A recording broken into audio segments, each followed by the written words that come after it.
They always say the first day at a new school is the hardest. But I already knew it would be.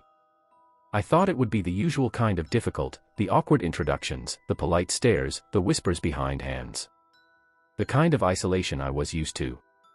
But Crestwood High wasn't like that. When I walked through those doors, the students didn't just look at me, they measured me. Their eyes lingered, heavy, curious, cruel. Like predators circling something weak, deciding how much fun they could have before they tore it apart. I knew that look too well. I'm not tall.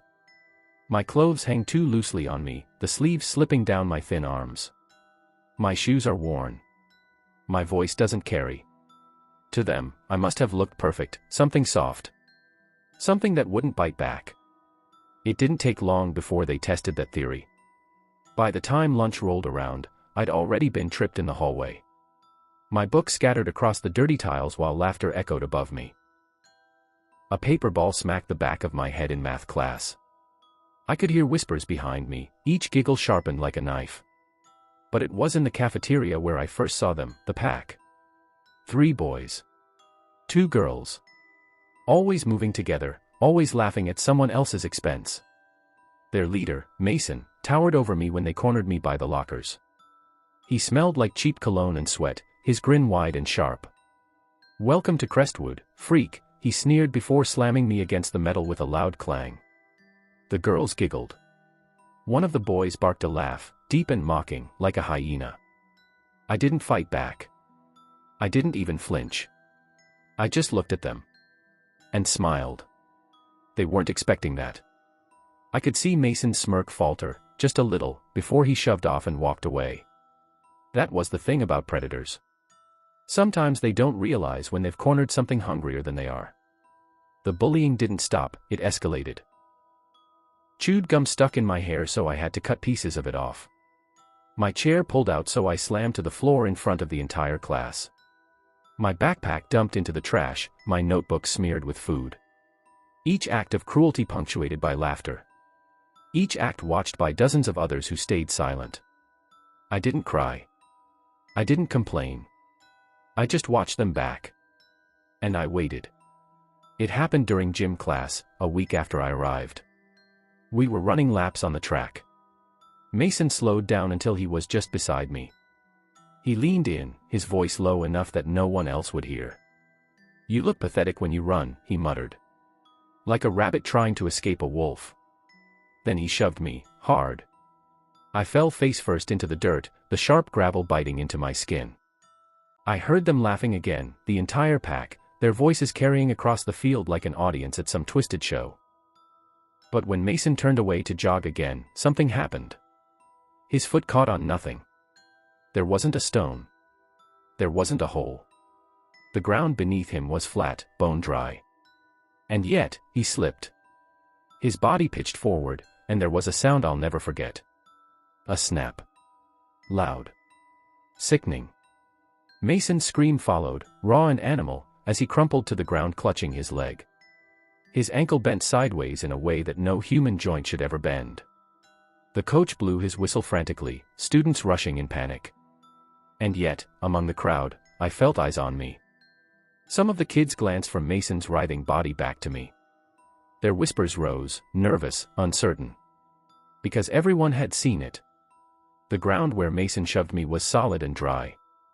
There was no mud, no water, nothing that could have made him slip. But Mason did. And when he screamed again, I couldn't help but smile. After Mason's accident, you'd think they might have left me alone. But no. Predators smell weakness, and when one of them falls, the others get more desperate. The pack got meaner. Sharper. It was the girls this time, Alyssa and Brianna. They cornered me in the bathroom between classes, their perfume sickly sweet in the small tiled room. I tried to walk past them, but Alyssa shoved me hard into the sink. Cold porcelain slammed into my ribs.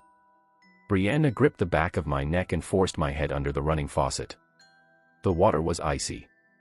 It roared into my ears, filling my mouth, choking me. I flailed, gasping, my chest screaming for air. And all I could hear, above the splashing, above my own panicked coughing, was their laughter. High-pitched. Cruel. Like children playing a game they didn't understand. When they finally let go, I staggered back, coughing, spitting water onto the floor. Alyssa grinned, her lipstick smeared across her teeth. "You sound like a drowning rat," she sneered. They left me there, dripping, humiliated. But I wasn't angry. I wasn't even upset. I was patient. That night, Alyssa woke to the sound of water running. Her parents would later say they thought she'd left the faucet on, but Alyssa swore it came from the bathroom down the hall. She went to check, her bare feet padding on the tiles. And that was when she screamed. She screamed for hours. She told them there was someone in the mirror, standing behind her reflection. Someone smiling with my face. And the faucet wouldn't shut off, no matter how hard she turned the handle. Her parents found her curled on the bathroom floor, her hair wet, her lips trembling, eyes wide as if she'd drowned on land. She didn't come to school the next day. And when she did return, her hair, once perfectly golden and polished, had turned gray at the roots. A brittle silver streak crawling out from her scalp like frost spreading across glass. When our eyes met across the hallway, she looked away instantly. Her hands trembled. And I smiled. It was Brianna's turn next. She tried to hide her fear behind arrogance. She strutted down the hallway with her friends, her heels clicking on the tiles like sharp little hammers. Every step exaggerated, as if the sound itself could make her brave. When she passed me, she leaned toward her friends and whispered loudly enough for the whole hallway to hear. "Maybe we should just drown him for real next time." Her laugh cut through the silence like glass breaking. That was when it started. Slam. A locker door shut with a metallic bang. Then another. Slam. Slam. Down the corridor, one by one, the lockers slammed themselves shut. The noise echoed like gunshots, reverberating in the narrow hall. Books fell from students' arms. Conversations died mid-sentence. Everyone froze, their eyes darting around in shock. Brianna's grin faltered. Then one locker door, just one, swung open slowly behind her. Its hinges groaned, long and drawn out, like something yawning awake. The hallway was dead silent. Brianna turned. Her face went pale. She screamed. She swore she saw hands inside that locker, long, pale hands with bony fingers, reaching out for her. Trying to drag her in. Her friends saw nothing. The teachers saw nothing.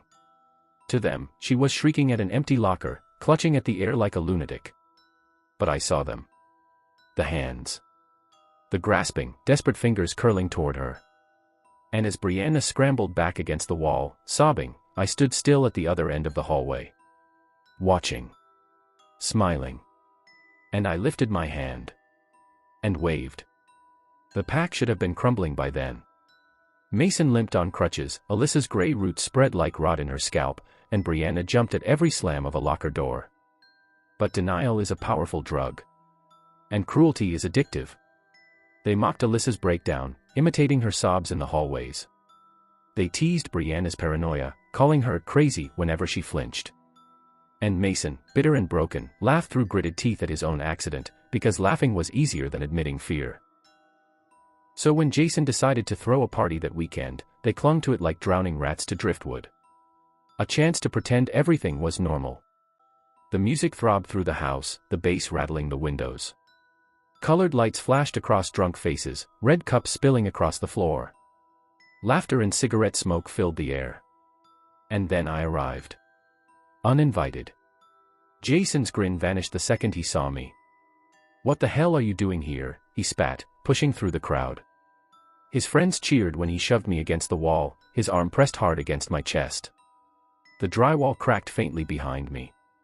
"You don't belong here," he hissed, close enough that I could smell the alcohol on his breath. I didn't answer. I just looked at him. And smiled. He turned back to the crowd, ready to soak in their laughter. But the laughter had already died. The music cut out. The lights flickered once, then plunged the room into suffocating darkness. The crowd went silent. And in that silence came the sound. Scratch, scratch, scratch.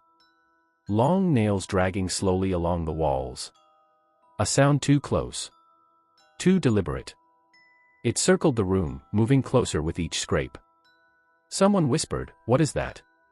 Someone else whimpered. Scratch, scratch, scratch. Closer now. Right behind them.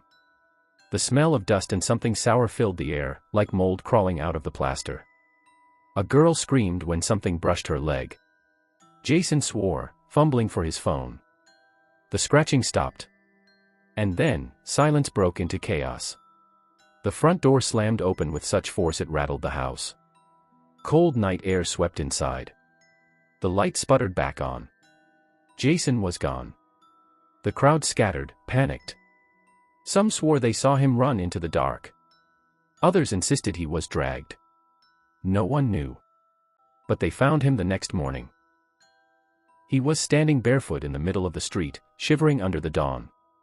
His nails were broken, blood caked under them where he'd clawed his own arms raw. He whispered over and over again, in a cracked voice. "It's inside the walls, it's inside the walls." When they tried to pull him away, he fought like an animal, screaming at the bricks of the nearest building. As if something in there was scratching to get out. The pack was finished. Mason dragged himself down the halls on crutches, his eyes dark with hate. Alyssa hid under hoods, avoiding every mirror in the school. Brianna looked half dead from sleepless nights, her skin pale, her hands shaking. Jason hadn't returned at all, rumors said he'd been locked in a psychiatric ward. Only Derek still walked with the pack's swagger.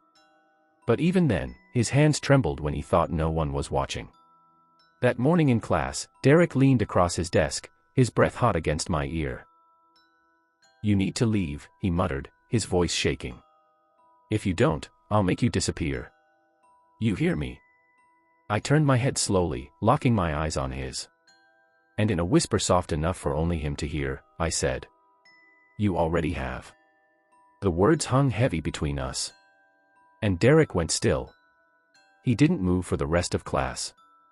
His hands, once trembling, froze on the desk. His chest rose and fell shallowly, like something was barely keeping him tethered here.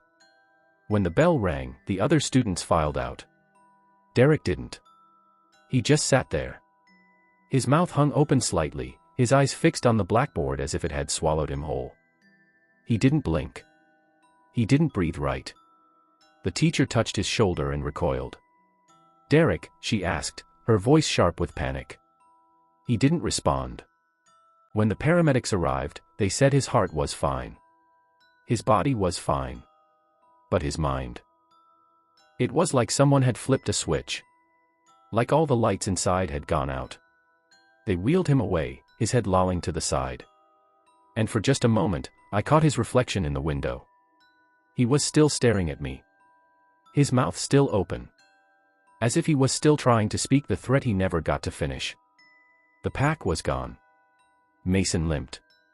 Alyssa avoided mirrors. Brianna covered her ears, as though the sound of those slamming lockers still followed her. Jason clawed at invisible walls. And Derek. Derek was nothing but an empty shell. No one dared touch me anymore. No one dared laugh. They wanted me to be their victim. But I am not weak. I never was. I didn't come here to fit in. I came here to teach. And class isn't over. But my work here is finished. The pack has learned their lesson, and the rest of Crestwood High will never forget the price of cruelty. And now, it's time to move on. There are always more of them out there. The ones who laugh the loudest, the ones who sharpen their teeth on the weak. They never think their day will come. But I'll be there. At the next school. The next town. The next hunting ground. I'll walk through the doors, small and quiet, dressed like prey. And they'll see me as easy meat. And I'll smile. Because their lesson hasn't started yet. And when it does, they'll never escape the sound of it. Scratch, scratch, scratch.